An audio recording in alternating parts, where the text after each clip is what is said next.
कुर्वन्ति महापुरुष की चढ़ाविता।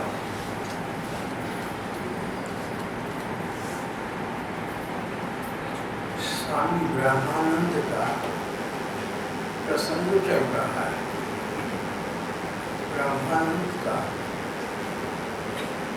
ब्रह्मानंद नाम तो संन्यास लेने के बाद पड़ा। पहले घर में उनका नाम राखाल पड़ गया। राखाल के सहपाठी और मित्र थे सुप्रसिद्ध स्वामी विवेकानंद। दोनों एक ही स्थान पर पढ़ते थे। बाद में दोनों ही एक ही गुरु के आश्रित हुए। दोनों के गुरु थे श्री रामकृष्ण परमहंस। रामकृष्ण परमहंस का नाम उस समय लगभग सारे देश में और दूर दूर तक विदेशों में फैल गया था। अंग्रेजी राज था। बड़े अंग्रेजी विद्वानों ने उनकी प्रशंसा में अपने यहाँ की पत्रिकाओं में लेख प्रकाशित किए थे। इस प्रकार के थे स्वामी रामकृष्ण परमहंस। उनके शिष्य थे राखाल और स्वामी विवेकानंद। यहाँ पर हम लोग राखाल की चर्चा कर रहे हैं।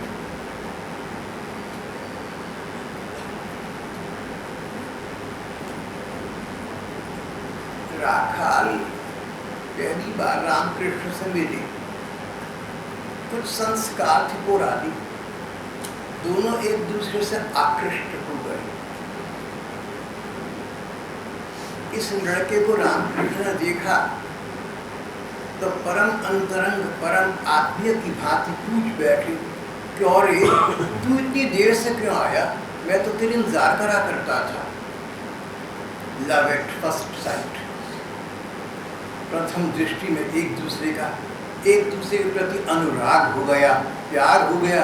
ये प्यार सांसारिक प्यार नहीं था। ये अनुराग भगवान को लेकर था। रामकृष्ण भगवान को प्राप्त एक संत पुरुष थे। राखाल को भगवान को इनसे मार्ग प्राप्त करना चाहते थे। आध्यात्मिक दाता बनना।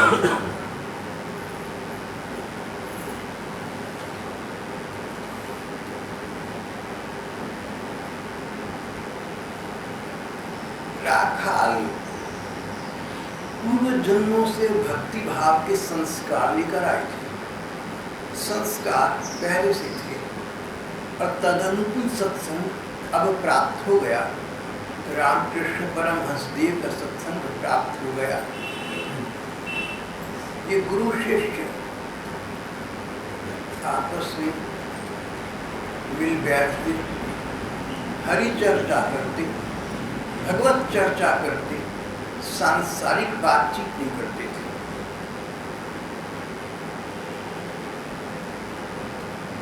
रामकृष्ण परमहंस देव राखाल को छोटी छोटी बात में सतर्क करते रहते थे। एक बार राखाल ने अपने किसी साथी से हंसी मजाक में कुछ झूठ बोल दिया, परिहास में, स्वार्थ के लिए नहीं। रामकृष्ण को मानो स्वयं इस बात का बोध हो गया। अच्छा नहीं लगा। क्यों रे तू जानता है जो झूठ बोलता है, चाहे हंसी मजाक में क्यों ना हो, वो भगवत पथ पर शीघ्रता से त्वरित गति से आरूढ़ नहीं होता।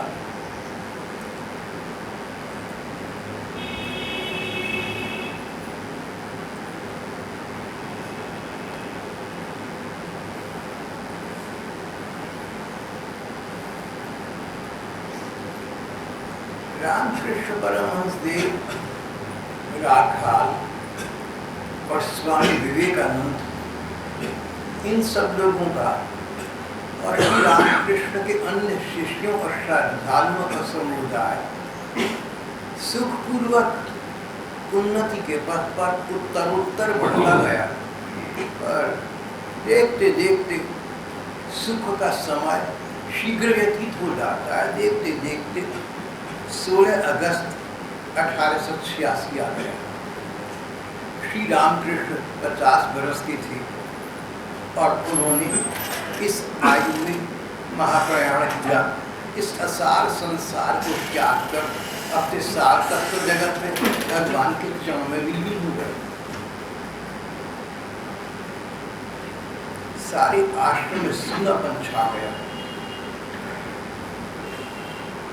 स्वामी विवेकानंद ने सब शिष्यों और श्रद्धालुओं के स्थान के लिए एक स्थान किराए पर ले लिया।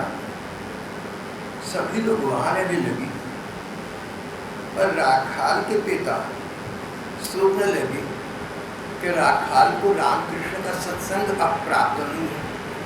उसे मनाने के लिए, घर वापस लाने के लिए उसके पास आए। राखाल सुखी हंसी हंसी, पिताजी, मेरा और यहाँ के लोगों का नाता भगवान को लेकर जुड़ा है। ये नाता जन्म जन्मांतरों तक बना रहेगा। ये नाता इस संसार का नाता नहीं है। मेरा आपका नाता तो जिस दिन संसार समाप्त होगा, हमारा नाता भी समाप्त हो जाएगा। संसार के सभी नाते इस प्रकार के हैं। मैं यहाँ आनंद से हूँ। बस प्रार्थना है कि आप मुझे भूल जाएं कि मैं कभी था। मैं आप लोगों को पहले ही भूल चुका हूँ। संसार के सभी संबंध समाप्त कर श्री रामकृष्ण के शरीर त्याग से सभी भक्तों को, सभी शिष्यों को, सभी श्रद्धालुओं को बहुत धक्का लगा। रामकृष्ण जैसे संत के विरह वियोग को ये लोग सह न सके। राखाल ने तो वो शहर ही छोड़ दिया और तीर्थ यात्रा पर निकल गए। तीर्थों की यात्रा में इनके साथ एक गुरु भाई थे।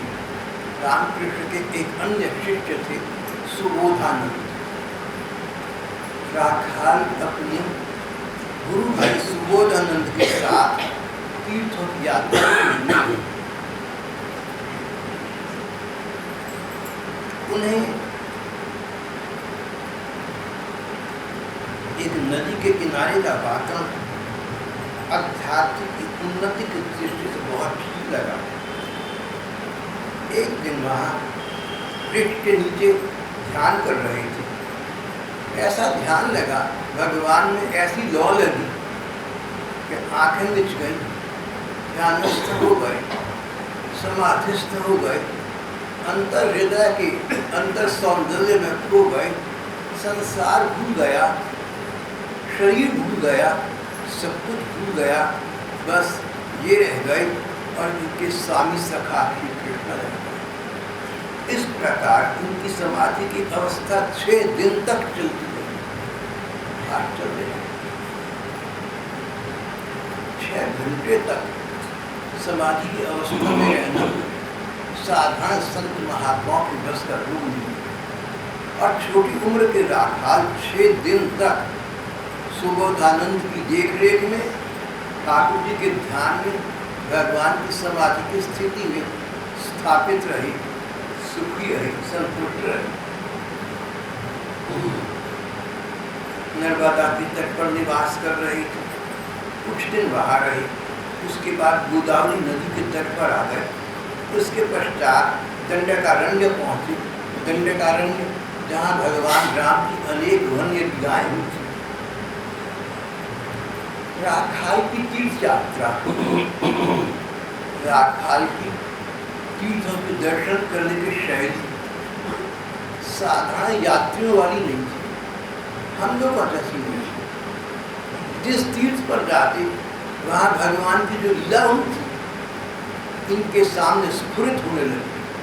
आंखें नीचते और मन की आंखों के सामने भगवान की वो लीला, वो दृश्य एक पर एक आगे बढ़ने लगता, मानो कोई वीडियो ही देख रहा है।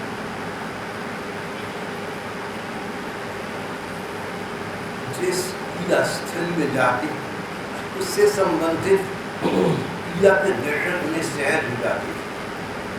फिर दंडकारण्य के अंतर्गत पंपा सरोवर के पास एक दिन उन्हें भगवान राम और श्री सीता जी के साक्षात दर्शन भी प्राप्त हो गए थे।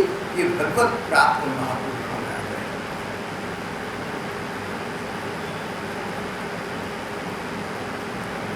द्वारका, पुष्कर आदि तीर्थों में होते हुए ब्रह्मानंद अंततः अपने परम प्रिय धाम मथुरा के पास श्री वृंदावन क्षेत्र में पहुंचे। वृंदावन पहुंचे, उन्हें श्री कृष्ण की बाल लीलाओं का स्मरण हुआ। श्री कृष्ण आज से 5,500 वर्ष पूर्व साक्षात भगवान थे, मानव में अवतार करके लीला करने आए थे। 11.5 वर्ष उन्होंने अपने शैशव के वृंदावन बिताए थे। यहाँ गोपियों के साथ, गोप बालकों के साथ, यहाँ तक के पशु पक्षियों के साथ और बड़े बुजुर्गों के साथ उनकी अनेक प्रेम लीलाएं। आज संसार में श्री कृष्ण का नाम प्रेम देव के रूप में सुप्रसिद्ध है, तो इसलिए कि 11.5 वर्ष वृंदावन की प्रेम लीलाएं होती हैं। व्याख्यान प्रेम देव श्री कृष्ण की प्रेम भूमि श्री वृंदावन पहुंच गए। उन्हें श्री कृष्ण की लीला का स्मरण होने लगा, भाव में खो गए, ध्यान में खो गए।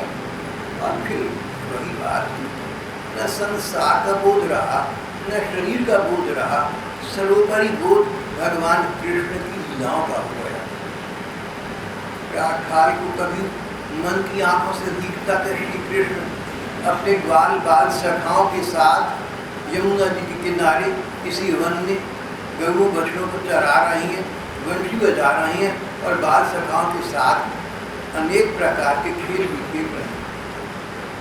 फिर होने लगता कि श्री कृष्ण के बड़े बुजुर्ग, बड़े बड़े गोपी और गोप उन्हें लाड़ ला रहा है, गोदी में उठाकर पुरस्कार रहे हैं। चंचल नटवर श्री कृष्ण के अनेक लीला दृश्य उनके सामने आ गए। वृंदावन की गोपिकाओं के लिए श्री कृष्ण का अगाध अनुराग था। भक्ति जगत में गोपिकाओं जैसा कोई प्रेमी भक्त विश्व ब्रह्मांड के इतिहास में नहीं है। इन गोपिकाओं के साथ श्री कृष्ण की प्रेमी लीलाएं व्याख्याल को स्फुरित होने लगी।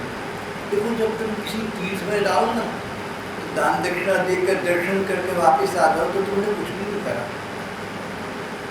ये तो पिकनिक हो गया तुम्हारा, आज टाइम हो गया, सब अच्छा है। जहाँ तहाँ घूमते, उससे अच्छा है कि वृंदावन जाकर दर्शन करके आए। अपेक्षाकृत अच्छा है, लेकिन ये यात्रा का सर्वोत्तम पक्ष नहीं हो सकता।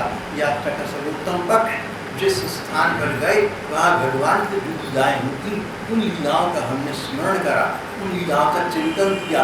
कुछ देर शांत एकांत भाव से बैठ जाना और इस स्थल पर भगवान ने क्या लीला की, मन की आंखों से अवलोकन करना।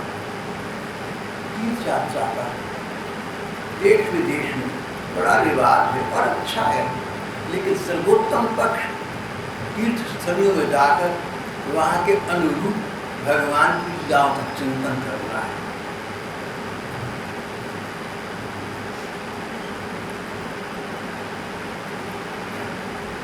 राखाल ने श्री रामकृष्ण की लीलावसान के पश्चात संसार बिल्कुल छोड़ दिया। असार संसार को असारता की दृष्टि से देखने लगे। उन्होंने संन्यास ले लिया। संन्यास ले लिया। सन्यासी को जो भगवान के भरोसे रहता हो, आज भी और आगे भी भगवान जो करेंगे अच्छा करेंगे, ऐसा उसका मन मानता है। राखाल सन्यासी हो गए। हमारे देश की परंपरा है, प्रथा है, संन्यास के बाद नाम बदल जाता है। राखाल का नाम ब्रह्मानंद हो गया। सन्यासियों के नाम से पहले स्वामी की उपाधि लगाई जाती है। ये स्वामी ब्रह्मानंद हो गए। स्वामी ब्रह्मानंद वृंदावन में श्री कृष्ण की लीलाओं में खोए रहने लगे। रज के भाव में डूब गए, श्री कृष्ण के प्रेम में डूब गए। इतना डूब गए उन्हें खाने पीने की सुध न रही। कई कई दिन तक उनके साथी सुबोधानंद बस्ती में जाते, भिक्षा ले आते। भिक्षा का अन्न स्वामी ब्रह्मानंद के सामने रखते, भोजन सामने रखते, वह रखा रहता है। ब्रह्मानंद को होश बना, वो तो बेहोश रहते। भगवत प्रेम के पथ पर जो चलता हो, भगवत प्राप्ति जिसने की हो, अगर सामान्य बना रहे, ये कहाँ संभव है? पागल हो गए थे, एक प्रकार की नशे में आ गए थे, भगवान की प्रेम का नशा, जो नशा नानक को था, राम खुमारी दान का, नाम की खुमारी, नाम का नशा, रूप का नशा, भगवत प्रेम का नशा इन पर चढ़ गया था। खाना सामने रखा रहता, भूखे रहते, भूख का पता नहीं लगता था। भगवान के भक्तों यानी भगवान के प्रेमी भक्तों की लीलाएं, उनकी जीवन शैली, वैसा बनना तो कठिन है ही, उसको समझना बड़ा कठिन है। खाना सामने है, ब्रह्मानंद भूखे हैं, लेकिन भगवान के ध्यान में खोए हुए हैं, न खाने का ध्यान है न भोजन का ध्यान है। जब घंटों के बाद सुबोधानंद उनके साथ सामने आई, पास आई, देखा खाना जैसा का तैसा रखा हुआ है, चकित रह गए। और ये बात प्राय हो जाया करती है।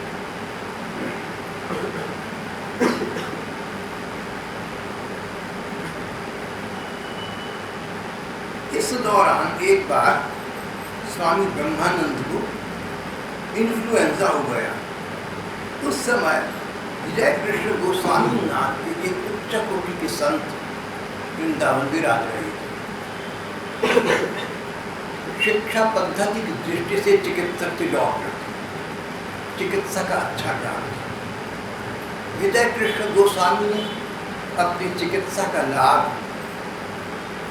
स्वामी ब्रह्मानंद की सेवा में उठाया और उनकी प्रदत्त औषधि से स्वामी ब्रह्मानंद शीघ्र ही ठीक हो गए। इसके बाद उनके साथी सुबोधानंद उत्तराखंड चले गए और ब्रह्मानंद जी वृंदावन के पास कुसुम सरोवर के एकांत परिवेश में भजन के आवेश में दिन व्यतीत करने लगे। किसी दिन मधुकरी को जाते, मधुकर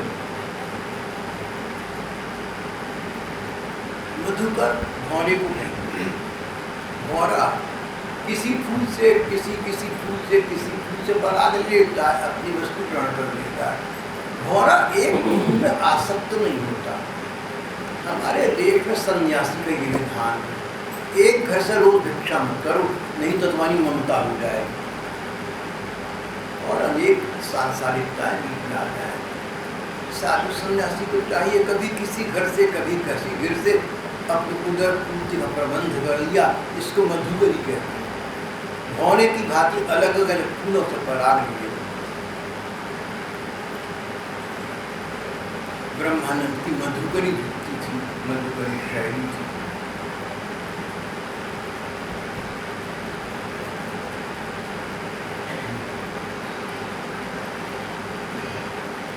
लगातार भगवान का भजन सुन करती रही। भजन के आवेश में कहाँ निकल गए, अपना आवास कहाँ है ये भी भूल जाया करते। दीवानगी ऐसी कि न था होश किसी का, परदेसियों से पूछा पता अपनी गली का। अब होश में आए तो है बेहोश में वहां, लेकिन गाथा स्वामी ब्रह्मानंद पर अंतिम पंक्ति लागू नहीं होती। बेहोशी से होश में आते तो उन्हें गम नहीं था, उन्हें खुशी नहीं थी। भगवान के ध्यान में जो हुए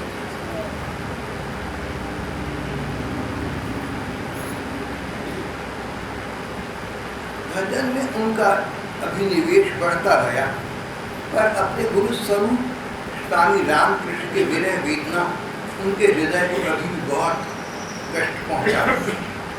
और फिर एक दिन विचार आया कि जिन गुरु भाइयों को मैं कलकत्ता अकेला छोड़ आया, मैं वृंदावन के सुख को पाकर अपने सुख में इतना स्वार्थी न बन जाऊं कि गुरु भाइयों के सुख का विचार न करूं। स्वामी ब्रह्मानंद वृंदावन से कलकत्ता चले गए, जहाँ उन्होंने शिष्य जीवन व्यतीत किया था, जहाँ उनके अन्य 7 किस्म की साथी सत्संगी है।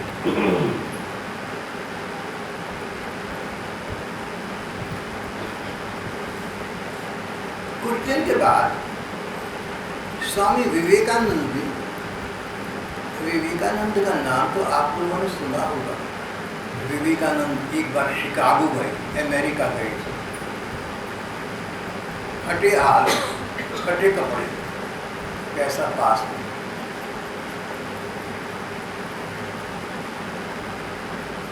संक्षिप्त वृत्तांत ये, वहाँ पर शिकागो में विश्व धर्म सम्मेलन का आयोजन था। किसी प्रकार प्रबंध करके इन्होंने उसके सम्मेलन में हिस्सा लिया। धर्म पर इनका भाषण, हिंदू धर्म पर इनकी वक्तृता सारी संसार में सर्वश्रेष्ठ मानी गई, करतल ध्वनि होती गई। और एक विवेकानंद जी थे जिनको प्रबंधकों ने दोबारा बोलने के लिए कहा। एक बार बोलने का भी समय प्रबंधकों के पास नहीं था जिनको वो दी सके, लेकिन इतना हर्ष निनाद हुआ, इतनी तुमुल ध्वनि हुई कि इनको दोबारा बुलाया गया। रामकृष्ण परमहंस के शिष्य स्वामी विवेकानंद को वक्तव्य प्रकाशित है पुस्तकों में, और आज उसका बड़ा महिमादान है। स्वामी विवेकानंद अमेरिका से वापस आए, उन्होंने सारे शिष्यों का और सारे श्रद्धालुओं का एक संघ बनाया। इसका नाम रखा रामकृष्ण मिशन। रामकृष्ण मिशन इस देश में आज भी बहुत स्थानों पर काम कर रहा है। मैंने सुना है कि रामकृष्ण मिशन में इस प्रकार की बाहरी बातें नहीं होती जैसी बहुत जगह आ गई हैं। सबका भगवत भाव है, एक दूसरे का प्यार से रहती हैं। मैंने रामकृष्ण मिशन की आज भी प्रशंसा सुनी।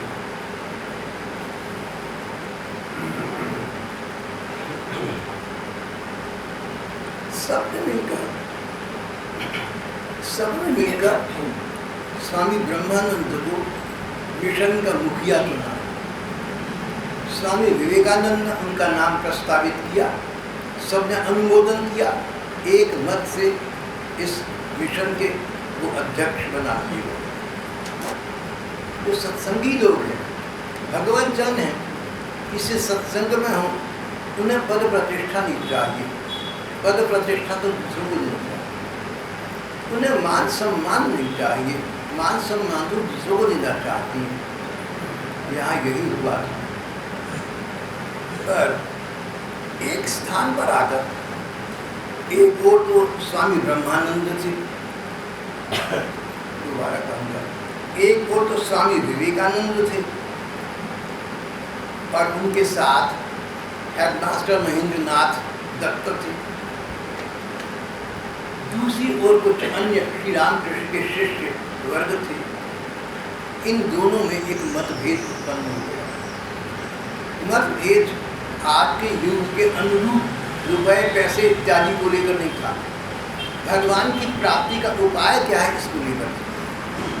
भगवत जनों में अगर कहीं मतांतर हो ना, झगड़े हो, तो भगवान को लेकर होते हैं, स्वार्थ को लेकर नहीं होते, संसार को लेकर नहीं। एक वर्ग का कहना था कि निर्धन की सेवा सहायता करना भगवान को प्रसन्न करने का सर्वोत्तम उपाय है।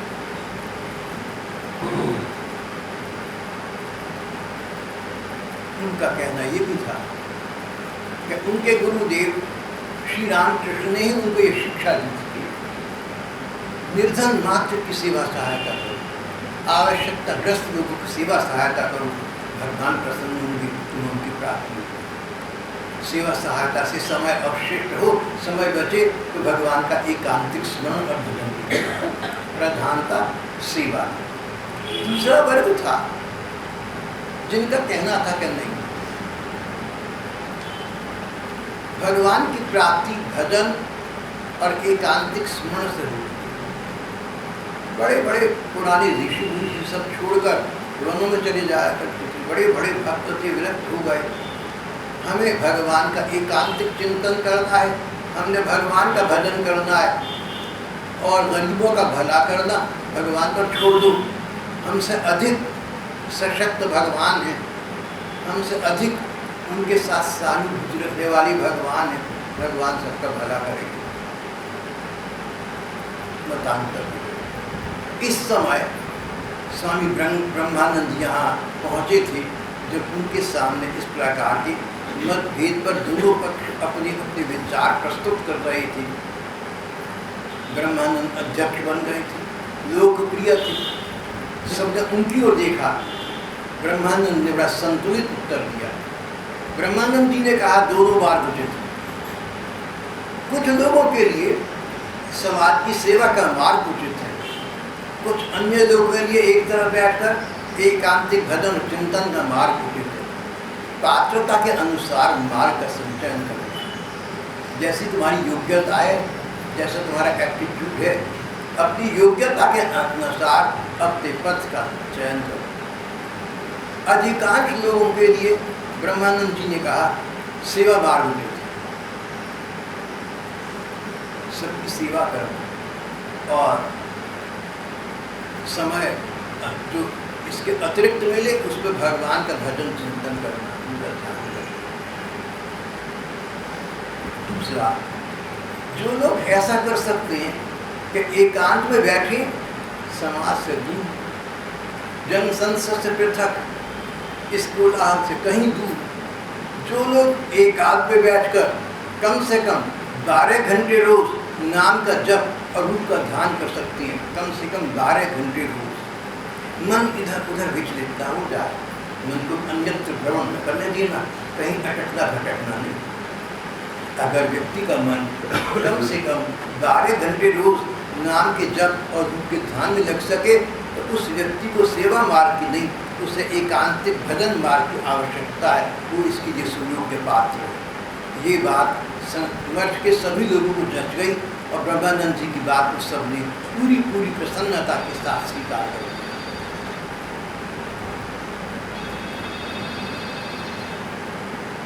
केवल साधन भजन लेकर रह सके तो बहुत अच्छा है, पर कितने लोग ऐसा कर सकते हैं?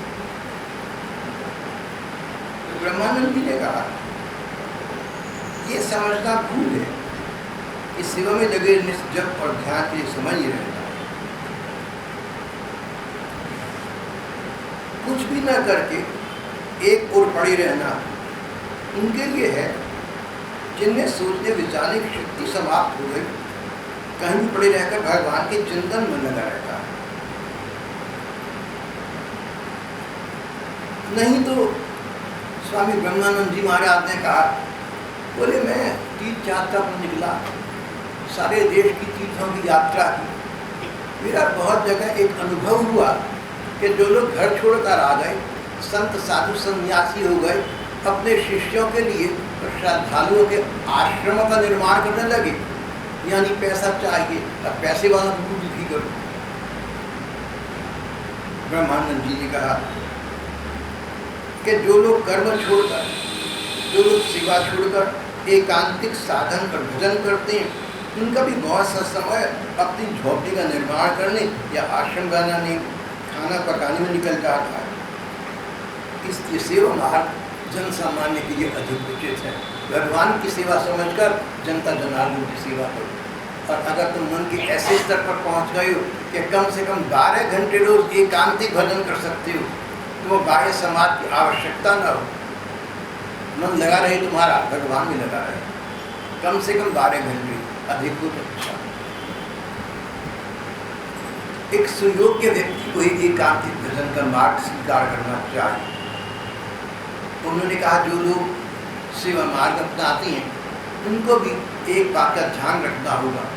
जैसे समुंदर में जहाज आ रहा है, उस पर कंपास की घड़ी लगी हुई है, जहाज कहीं भटक जाए, घड़ी को लेकर तुम कहीं चले जाओ, कंपास को कहीं डाल दो, कंपास की सुई उत्तर दिशा की ओर ही इंगित करती रहेगी।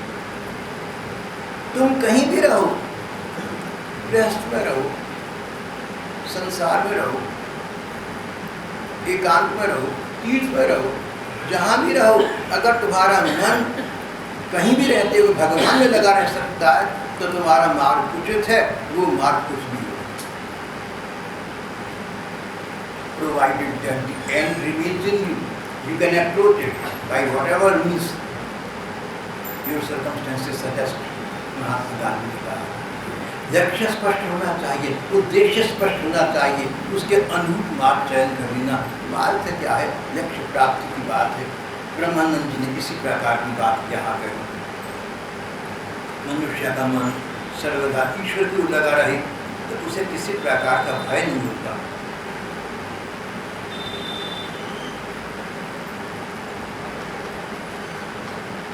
जब करते समय भगवान के रूप का ध्यान जरूर करना। भगवान नहीं देखे, नहीं पता तो कोई बात नहीं। भगवान की जो श्री मूर्ति, कोई चित्र तुम्हें पसंद आया, तुम्हारे मन को भा गया, उसके अनुसार भगवान के रूप का ध्यान करना।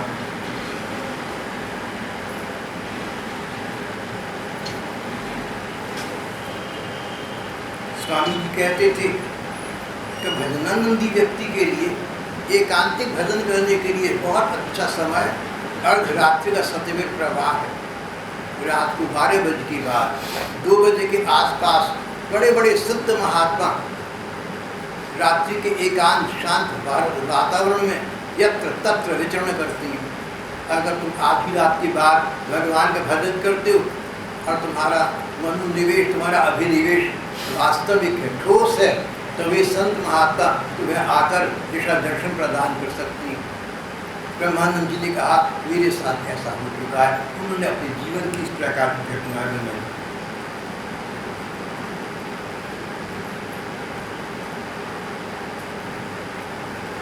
अर्धरात्रि के पश्चात ब्रह्मवेला से पूर्व व्यक्ति की सुषुम्ना, इड़ा, पिंगला नाड़ियाँ समान स्तर पर चलती हैं। नासिका के दोनों हिस्सों से सांस आता है। कहते हैं कि प्रायः लोगों को नासिका के एक भाग से सांस आता है, थोड़ी देर के बाद दूसरे से आने लगता है। जो योगी लोग हैं, जो साधना में तत्पर हैं, उनको नासिका के दोनों छिद्रों से, दोनों भागों से सांस आता है। इड़ा, पिंगला नाम की नाड़ियों को उनमें समन्वय हो जाता है। इससे ब्रह्मानंद की प्राप्ति में शीघ्रता हो जाती है। ब्रह्मानंद जी मठ के साधुओं को रात में ध्यान जप करने की सदा प्रोत्साहित करते।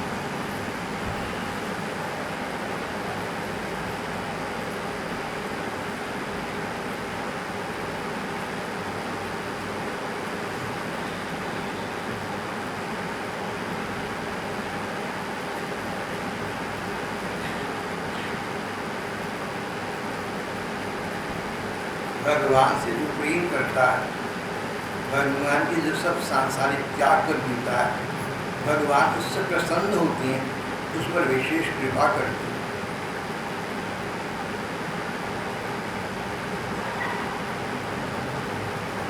ब्रह्मानंद जी ने जो स्वयं श्री रामकृष्ण के सत्शिष्य थे, स्वामी ब्रह्मानंद ने गुरु शिष्य संबंध पर बहुत जोर दिया। उन्होंने कहा अगर चोरी करना चाहो तो गुरु की आवश्यकता होती है। एक चोर कच्चा चोर था, पकड़ा गया, पुलिस ने डांटा, हमसे तुमने पहले शिक्षा क्यों दी? अरे 500 रुपये चुरा के आया, क्या खुद खाएगा, क्या हमें खिलाएगा? ये जो स्थिति है कि चोर को चोरी करने के लिए कहीं से शिक्षा लेनी पड़ती है। स्वामी जी ने कहा चोरी करने में भी एक गुरु की आवश्यकता पड़ती है। फिर भगवान की विद्या प्राप्त करने में क्यों नहीं होगी? गुरु विश्वास में विश्वास, गुरु वाक्य में विश्वास रखना, निष्ठा के साथ भजन करना, सदगुरु वाक्य में विश्वास करनी, सब कुछ हो जाता है। गुरु वाक्य में विश्वास न हो तो तंत्र मन से कुछ नहीं होता। बिल्ली के बच्चे की तरह गुरु पर भरोसा करके रखो।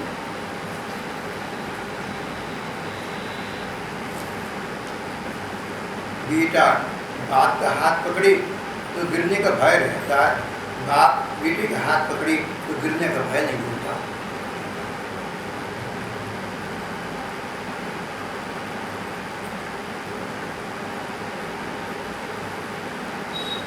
श्री रामकृष्ण ने, ब्रह्मानंद जी ने, स्वामी विवेकानंद, सब संत महात्माओं ने समाज को एक चेतावनी दी, एक वार्निंग दी, जिसको गुरु पर कर लेना। गुरु और शिष्य दोनों में योग्यता होनी चाहिए। संत में योग्यता हो गुरु बनने की, गुरु हो जो मार्ग पर चलकर भगवान को प्राप्त कर चुका, और शिष्य ऐसा जो गुरु के बताए उस मार्ग पर चलकर भगवान की प्राप्ति सचमुच करना चाहता है। वेदों में एक वाक्य आता है, शिष्य वो जो अपना रुपया पैसा सब कुछ एक नया पैसा पास कर रखता गुरुदेव को अर्पण कर देता। इतना विश्वास गुरु जी पर, एक पैसा पास न रखे, सब गुरु जी को अर्पण कर दें। वेद में आगे कहा है, और गुरु ऐसा हो जो एक पैसा भी स्वीकार न करे, भैया तो मेरा उपहार समझकर, मेरी भेंट समझकर अपने काम में लिया। अभी कुछ समय पहले, कुछ सौ वर्ष पहले छत्रपति शिवाजी गुरु समर्थ रामदास थे। छत्रपति शिवाजी ने अब तक पूरा राज्य स्वामी रामदास के चरणों में अर्पण कर दिया, समर्थ से स्वीकार कर लिया। बोले अब राज्य साम्राज्य मेरा हो गया, तुम मेरी प्रजा के सदस्य हो गए, अब तुम मेरे आदेश का पालन करना है। छत्रपति मुस्कुराई, चरणों में प्रणाम किया, गुरुदेव न ऐसा होता तो भी मैं आपके आदेश का पालन करता। बोले ठीक है, हमारा आदेश है कि इस राज्य का तुम पहले की भांति पालन पोषण फिर अपने हाथ में लो। गुरु आज्ञा, गुरु प्रसाद समझकर छत्रपति शिवाजी ने अपने राज्य का प्रबंध दोबारा उसी प्रकार से करना आरंभ कर दिया। अवश्य उन्होंने अपने रियासत का झंडा भगवे कपड़े का कर दिया, भगवे रंग का बना दिया। समर्थ गुरु रामदास सन्यासी थे, काषाय वस्त्र पहनते थे, भगवा कपड़ा पहनते थे। गुरु जी के सम्मान के रूप में उन्होंने अपनी नगर पताका का वर्ण गिरवा कर दिया, काषाय कर दिया।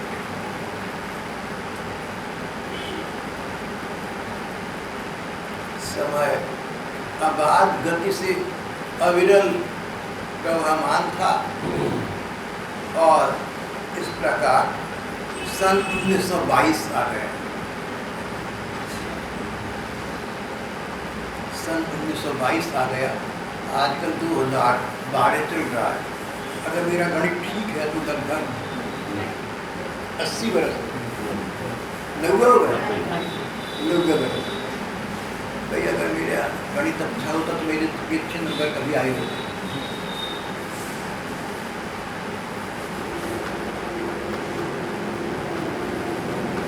सन 1922 आ गया था। रामकृष्ण परमहंस पहले कहा करते थे कि राखाल, तो राखाल शब्द का अर्थ बंगाली भाषा में सखा, ग्वाला। राखाल तो भगवान कृष्ण का ग्वाल बाल सखा है। जिस दिन इसको इस संस्कृति का बोध हो जाएगा, इस असार संसार को छोड़कर चला जाएगा, भगवान पूजा में सम्मिलित हो जाएगा। सन 1922 आ गया था। एक बार एक सत्संगी भैया रामलाल के यहाँ सत्संग चल रहा था। राखाल के स्वामी ब्रह्मानंद जी के कहने से राखाल ने, स्वामी ब्रह्मानंद जी के कहने से रामलाल ने, जिसके घर सत्संग हो रहा था, अपने को सखी वेश में परिशोभित कर लिया, ड्रेसअप कर लिया, मानो वृंदावन की गोपी हो, और गोपी भाव में भगवान कृष्ण से वार्तालाप करने लगा।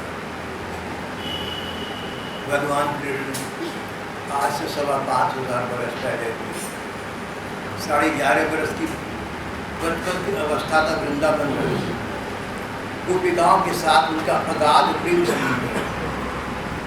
फिर मथुरा गए, द्वारिका गए, तो ऐसे गए कि वापस न आए। गोपिकाओं का, भोली बच्चों का दिल खुल गया। फिर एक बार बहुत वर्षों के बाद भगवान कृष्ण कुरुक्षेत्र आए, सूर्य ग्रहण का अवसर था। देश की लगभग सारी जनता वहाँ आई। वहाँ पर भगवान कृष्ण का और गोपियों का मिलन हुआ। भागवत में प्रसंग बहुत सुंदर सरस किया गया है। रामलाल गोपी भाव में थे, गोपी वेश में थे। एक टप्पी गाने लगे, एक गीत गाने लगे, आगे राखाल ले ले एकन राखा छय। अरे तू तो ग्वाला था पहले, तू तो हमारे ब्रज का ग्वाला था, अब तू द्वारका का राजा बन जा, तब से बात नहीं करता। आगे राखाल ले ले एकन राजा है। पहले तुम राखाल थे, ग्वाले थे, अब राजा हो गए हो। हम ग्वाली में साथ रहना तो पसंद करोगे। रामलाल के साथ स्वर में स्वर मिलाकर ब्रह्मानंद भी गाने लगे, आगे राखाल चले एकन राजा है। सुनते सुनते ब्रह्मानंद से ऐसा न जाने कैसे हुआ। गोपिकाओं के साथ, गोपियों के श्री कृष्ण के साथ प्रेम, वियोग की व्यथा सारी उनके भाव में तो सारी उनकी मन की आंखों के सामने साकार हो गई, समूर्त हो गई। उन्हें लगा कि 5,500 बरस पुराने में हिंदुस्तान में हूँ, श्री कृष्ण गोपिकाओं के साथ वृंदावन मिले हैं, उनसे वार्ता कर रहे हैं, मैं भी गोपिकाओं में एक हूँ। ब्रह्मानंद जी गोपी भाव में आ गए, गंभीर भाव समाज में डूब गए। रामलाल ने गीत बंद कर दिया, उत्सव समाप्त हो गया। सबका भाव टिका था ब्रह्मानंद जी पर, इतना भावांतर हो गया मानो ब्रह्मानंद संज्ञा शून्य हो गए हों, बेहोश हो गए हों, और बेहोशी में उनके होठों से अस्फुट स्वर निकलते थे, धीरे धीरे बोलते थे,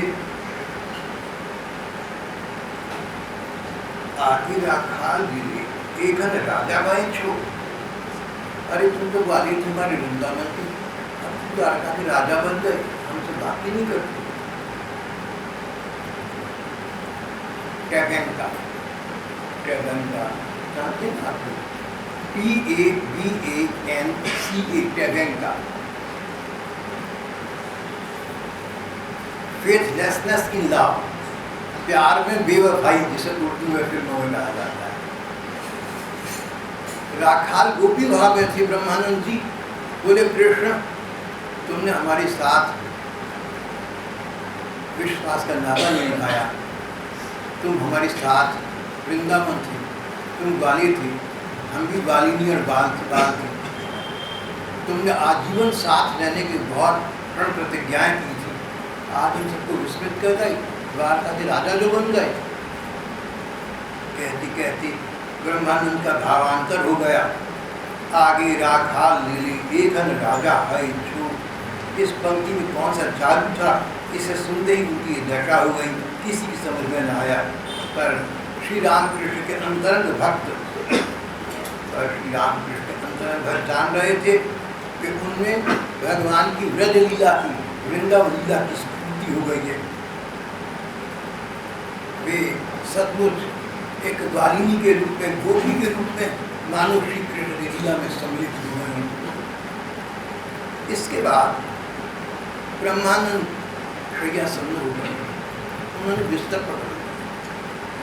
कोई शारीरिक रोग था या कृष्ण विरह का मनोरोग था या दोनों थे, कौन कहे। ब्रह्मानंद रोगग्रस्त हो गए, शय्यासन्न हो गए। 10 अप्रैल 1922 सन 1922 के 10 अप्रैल की तारीख थी।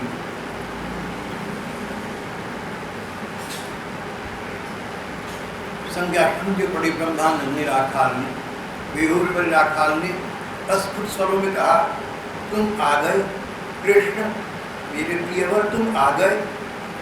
पास खड़े भक्तों से बोले, तुम देखते न श्री कृष्ण आ गए हैं। अच्छा, मैं श्री कृष्ण जा रहा हूँ। और अंतिम जगह में उन्होंने आसपास खड़े भक्तों को प्रणाम किया, सदा के लिए नयन इंगित हो गए, आंखें बंद हो गई, इस असार संसार को त्याग गए, पांच भौतिक शरीर का अंतिम विसर्जन कर दिया गया। और इस प्रकार के लोग इतिहास बन जाते हैं, अमर हो जाते हैं। ब्रह्मानंद अमर सबको प्राप्त कर गए। श्री कृष्ण उन्हें अपने साथ ले गए, अपने धाम को ले गए। राखाल का जीवन, स्वामी ब्रह्मानंद का जीवन बहुत लोगों के लिए आदर्श एक उदाहरण है। भले ही हम उस तक पहुंच न सके, लेकिन अब तक सब प्रयास करना चाहिए उस स्थिति को प्राप्त करने का। An ideal is like the pole star; it may never be reached, but it is always the guide. यहाँ हमारा आज का प्रसंग समाप्त हो जाता है।